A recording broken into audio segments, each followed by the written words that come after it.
کریں گے تو وہ جو گناہوں کے ساتھ داخل ہوا تھا تو اب پیچھے جو دعا کرے گا اس دعا کی بدولت ہو سکتا ہے کہ ایسی جو دعا کر دے کوئی نیک بندہ جو اس کی مغفرت ہو جائے۔ تو میری امت کے لوگ گناہ گار داخل تو ہوں گے، لیکن جب قیامت کے دن اٹھیں گے قبر سے اٹھیں گے تو انشاءاللہ وہ توبہ و استغفار کے ساتھ بخشش ہوتے ہوئے نظر آئیں گے، ان کے گناہ مٹتے ہوئے نظر آئیں گے، یعنی ان کے گناہ ان کی دعاؤں کی وجہ سے معاف ہو جائیں گے۔ اس لیے ہم بھی جو ہمارے وارثین اس دنیا فانی سے جا چکے ہیں تو ہمیں بھی یہی چاہیے کہ ہم بھی ان کے لیے دعا استغفار کریں۔ ایصال ثواب کا انتظار۔ سرکار مدینہ صلی اللہ تعالیٰ علیہ وآلہ وسلم کا ارشاد مشکبار ہے، مردہ کا حال قبر میں ڈوبتے ہوئے انسان کی مانند ہے کہ وہ شدت سے انتظار کرتا ہے کہ باپ یا بھائی یا ماں یا کسی دوست کی دعا اس کو پہنچے، اور جب کسی کی دعا اسے پہنچتی ہے تو اس کے نزدیک وہ دنیا مافیات سے بہتر ہوتی ہے۔ اللہ عز و جل قبر والوں کو ان کے زندہ متعلقین کی طرف سے ہدیہ کیا ہوا ثواب پہاڑوں کے مانند عطا فرماتا ہے۔ زندوں کا ہدیہ یعنی تحفہ مردوں کے لیے دعائے مغفرت کرنا ہے۔ سبحان اللہ۔ یعنی سرکار مدینہ صلی اللہ تعالیٰ علیہ وآلہ وسلم نے ارشاد فرمایا کہ مردہ قبر میں جب چلا جاتا ہے تو اس کا حال اس طرح ہوتا ہے جس طرح دنیا میں کوئی بندہ کسی نہر یا کسی جھیل وغیرہ میں ڈوب رہا ہو اور اسے تیرنا نہ آتا ہو تو وہ آوازیں کیسے دیکھتا ہے، بچاؤ بچاؤ، میری ہیلپ کرو، میری مدد کرو، وہ کیسے چلاتا ہے، وہ کیسے کرتا ہے، کاش کوئی آ جائے مجھے بچا لے۔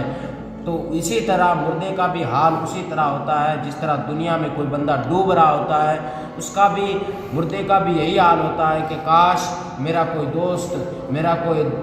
بھائی، میرا کوئی ماں باپ میں سے ماں باپ کوئی بھی آئے اور میرے لیے دعائے مغفرت کرے اور میرے عذاب سے مجھے کچھ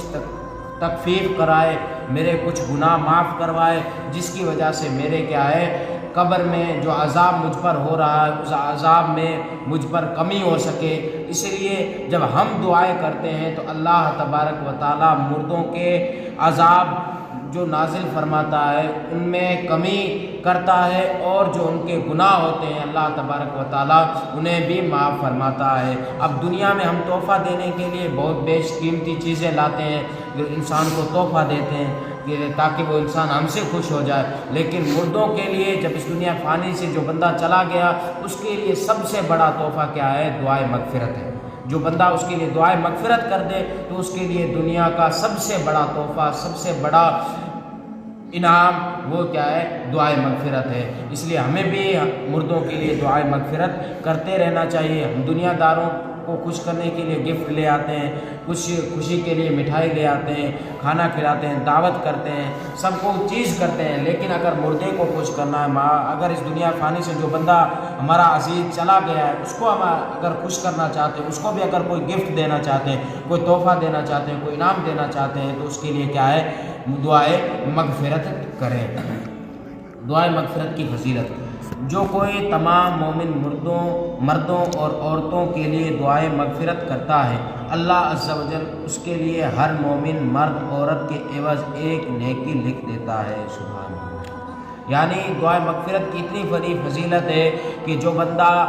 اپنے کوئی عزیز کے لیے دعا کر رہا ہے اب اسے یہی چاہیے کہ جتنے بھی اس دنیا فانی سے ایمان والے، ایمان کی دولت والے اس دنیا فانی کو چھوڑ کر چلے گئے ہیں تو ان سب کی بارگاہ میں پیش کرتا ہوں، ان سب کے گناہ معاف فرما، اس کا ثواب ان سب کو پہنچا۔ تو جب ہم اس طرح اگر دعا کریں گے تو اللہ تبارک و تعالی ہر مرد اور ہر عورت کے بدلے ہمیں کیا ہے؟ ایک ایک نیکی ہمارے نامہ اعمال میں بھی لکھ دے گا، اس کا ثواب پورا کا پورا